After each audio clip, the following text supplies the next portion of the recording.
ಕಲಾವಿದರಾದಂಥ ಪ್ರಕಾಶ್ ರಾಜ್ರವರು ಮತ್ತು ಬಡಗೂರು ನಾಗೇಂದ್ರದಿಂದ ನೂರು ಶ್ರೀಧರ್ ಅವರವರು ಕೂಡ ಸಂಕ್ಷಿಪ್ತವಾಗಿ ಮನದಟ್ಟಾಗುವ ರೀತಿಯಲ್ಲಿ ಹೋರಾಟ ಹೇಳಾಗಿದೆ.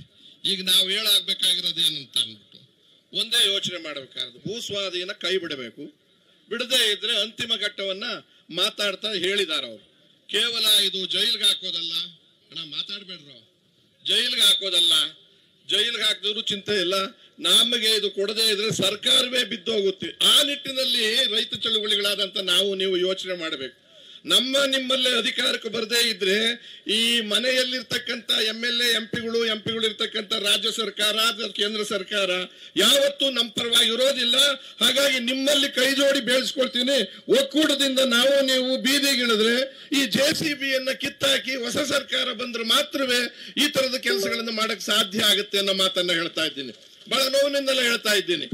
ಕ್ವಿಟ್ ಇಂಡಿಯಾ ಮೂವ್ಮೆಂಟ್ ಬಂತು ಒಂದು ಕಾಲದಲ್ಲಿ. ಏನಕ್ಕೆ ಬಂತು? ದೇಶಕ್ಕೆ ಸ್ವಾತಂತ್ರ್ಯವನ್ನು ತಂದುಕೊಡಕ್ಕೆ Mahatma Gandhiji quit India movement ಬಂತು. ದೇಶಕ್ಕೆ ಸ್ವಾತಂತ್ರ್ಯ ತರಬೇಕು ಅಂತ ಹೋರಾಟ ಮಾಡಿದ್ರು ಮಹಾತ್ಮ ಗಾಂಧೀಜಿ, ಎಲ್ಲ ಬಿಟ್ಟು ಊರು ಬಿಟ್ಟು. ಆದ್ರೆ ಇವತ್ತಿನ ದಿವಸ ದೇಶ ಬಿಟ್ಟು ತೊಲಗಿ ಬ್ರಿಟಿಷ್ನವರೇ ಅಲ್ಲ, ರಾಜಕೀಯ ಬಿಟ್ಟು ತೊಲಗಿ ಕಾಂಗ್ರೆಸ್ನವರೇ, ರಾಜಕೀಯ ಬಿಟ್ಟು ತೊಲಗಿ ಬಿಜೆಪಿಯವರೇ, ರಾಜಕೀಯ ಬಿಟ್ಟು JDSನವರೇ. ಯಾರಿಗೋಸ್ಕರ ಇದ್ದೀರಾ ನೀವು? 2 ವರ್ಷ 3 ವರ್ಷ ನಾವು ಅನ್ನ ಬೆಳೆದೇ ಇದ್ರೆ, ಗೋಧಿ ಬೆಳೆದೇ ಇದ್ರೆ, ರಾಗಿ ಬೆಳೆದೇ ಇದ್ರೆ ಒಟ್ಟಿಗೆ ಏನ್ ತಿಂತೀರಾ ನೀವು? ನೀವು ಯಾರ ದುಡ್ಡಲ್ಲೂ ಬದುಕ್ತಾ ಇದ್ದೀರಾ? ಗುಲಾಮರು ನೀವಾಗಬೇಕಾಗಿರೋದು ನಮಗೆ, ಪ್ರಜೆಗಳೆಲ್ಲ ಗುಲಾಮರಾಗಬೇಕಾಗಿರೋದು. ಆ ದೃಷ್ಟಿಯಿಂದ ಬಹಳ ನೋವಿನಿಂದ ಒಂದು ಹೇಳಿದ್ರು, ಉಳುವವನಿಗೆ ಭೂಮಿ. ದೇವರಾಜ ಅರಸರವರು, ಸಿದ್ದರಾಮಯ್ಯನವರ ಇಷ್ಟು ದೊಡ್ಡ ಕೆಲಸವನ್ನು ಹಿಂದಿನಿಂದ ಮಾಡ್ಕೊಂಡ್ಬಂದು ಇವತ್ತು ಉಳ್ಳವನಿಗೆ ಭೂಮಿ ಕೊಡ್ತಿದ್ದೀರಲ್ಲ, ಇದು ಯಾವ ನ್ಯಾಯ? ಉಳ್ಳವನಿಗೆ, ಬಲಿತವರಿಗೆ ಭೂಮಿ, ಬಡವರಿಗೆ ಬೀದಿ ಪಾಲು, ಇದು ಇವತ್ತಿನ ದಿವಸ KIDB ಮಾಡ್ತಿರ್ತಕ್ಕಂಥ ಕೆಲಸ. ಹಾಗಾಗಿ ಎಲ್ಲೋ ಒಂದ್ ಕಡೆ ಯಾವ ಬಿಕ್ಕಟ್ಟಿಗೆ ಸಿಕ್ಕಾಕೊಂಡಿದ್ದೀರೋ ಅದೆಲ್ಲವನ್ನು ಮಾಡಿ ಇವತ್ತು ಏನು 24 ಗಂಟೆ ನಮ್ಮ ಬಡಗೂರಾದಿಯಾಗಿ ಎಲ್ಲರೂ ತೀರ್ಮಾನ ಮಾಡಿದ್ದಾರೆ.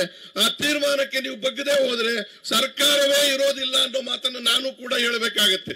ಈಗಾಗಲೇ ನಿಮ್ಮನ್ನ ಕಿತ್ತಾಕೋ ಯೋಜನೆ ಇನ್ನೊಂದ್ ಕಡೆ ನಿಮ್ಮ ಪಾರ್ಟಿಲೇ ಮಾಡ್ತಾ ಇದ್ದಾರೆ.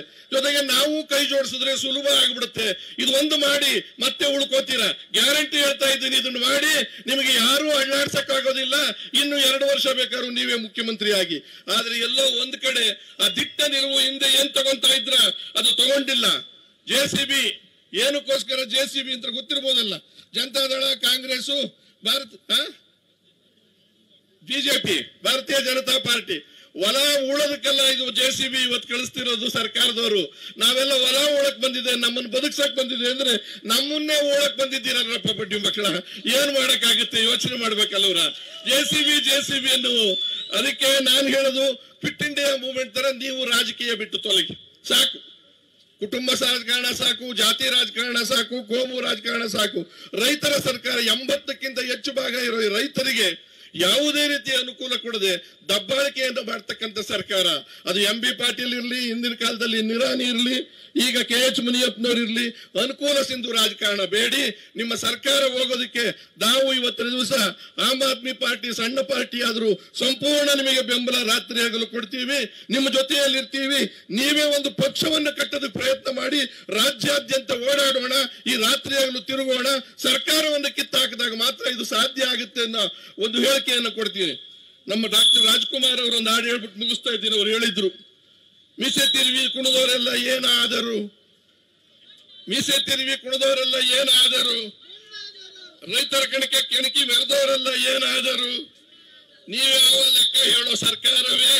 ಈ ನಿಜವನ್ನು ತಿಳಿದಾಗ ನೀವು ಉಳಿಯುವೆ, ಇಲ್ಲ ಮಣ್ಣು ತಿನ್ನುವೆ, ಜೊತೆಗೆ ಮನೆಗೆ ಹೋಗುವೆ, ಊರ್ ಕಳ್ಕಳಿವೆ, ಅಧಿಕಾರ ಕಳ್ಕಳಿವೆ ಅನ್ನೋ ಮಾತಿದೆ. ಅದರಿಂದ ಬಹಳಷ್ಟು ಜನ ಇದನ್ನೇ ಹೇಳಬೇಕಾಗಿರೋದ್ರಿಂದ ಹೇಳೋದು ಅಗತ್ಯ ಇಲ್ಲ. ನಿಮ್ಮ ಜೊತೆಯಲ್ಲಿ ನನಗೆ ಇವತ್ತಿನ ದಿವಸ ಒಂದೇ ಒಂದು ಸಂಕಟ, ನಾನು ಇರ್ತಿದ್ದೆ ಬೆಳಗಿಂದ 4:15 ಫ್ಲೈಟ್ ಅಲ್ಲಿ ಎಲ್ಲಿಂದಲೋ ಕಾರ್ಯಕ್ರಮ ವಿದೇಶದಿಂದ ಬಂದೆ, ಸುಸ್ತಾಗ್ಬಿಟ್ಟದೆ, ನಿಲ್ಲಕ್ಕಾಗ್ತಿಲ್ಲ. ನಾಳೆ ನಾಡದ್ರಲ್ಲಿ ಜಾಯಿನ್ ಆಗ್ತೀನಿ. ಮುಂದುವರೆದ್ರೆ ಒಂದು ವೇಳೆ ಅವ್ರೇನಾದ್ರೂ ಒಪ್ಕೊಂಡ್ಬಿಟ್ಟು ಅಷ್ಟೂ ಕೂಡ ಹಿಂದಕ್ಕೆ ತೆಗೆದುಕೊಂಡ್ರೆ ಸಂತೋಷ ಪಡೋಣ. ಮತ್ತೆ ಬಂದೋಬಸ್ತಾಗಿ ಸರ್ಕಾರ ಇರುತ್ತೆ ಅಂತ ಕೂಡ ಅವತ್ತು ಹೇಳೋಣ. ಇವತ್ತಂತೂ ಬಂದೋಬಸ್ತ್ ಇರಕ್ಕೆ ಸಾಧ್ಯ ಇಲ್ಲ. ನೀವು ಮಾಡ್ಕೊಂಡಿರೋ ಎಡವಟ್ಟಿನಲ್ಲಿ ಡೆಲ್ಲಿಯಿಂದಲೇ ಒಂದು ತೀರ್ಮಾನವನ್ನು ತಗೊಳ್ಳಿ. ತರಾತುರಿಯಲ್ಲಿ ಇಬ್ಬರು ಮಂತ್ರಿಗಳು ಅನುಕೂಲ ಸಿಂಧು ರಾಜಕಾರಣ ಮಾಡಿದ್ದಾರೆ. ಅದಕ್ಕೆ ಯಾಕೆ ನೀವು ಚೀಮಾರಿ ಹಾಕಕ್ ಆಗ್ತಾ ಇಲ್ಲ, ಅದಕ್ಕೆ ಹಿಂದಕ್ಕೆ ತಗೊಳಕ್ ಸಿಎಂ ಆಗಿ ಆಗ್ತಾ ಇಲ್ಲ?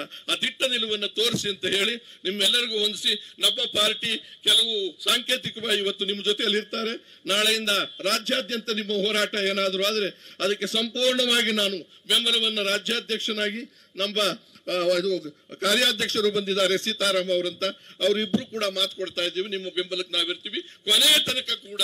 ನಮಗೆ ನಮ್ಮ ಜಮೀನ್ ಸಿಕ್ಕೋವರೆಗೂ ಜೈಲಿಗೆ ಹೋಗೋದಷ್ಟೇ ಅಲ್ಲ, ಜೈಲಿಗೆ ಹೋದ್ರೂ ಬಿಡೋದು ಬೇಡ ಅಂತ ಹೇಳಿ ನಿಮ್ಮೆಲ್ರಿಗೂ ಹೊಂದಿಸಿ ವಿರಮಿಸ್ತಾ ಇದ್ದೀನಿ. ಧನ್ಯವಾದ.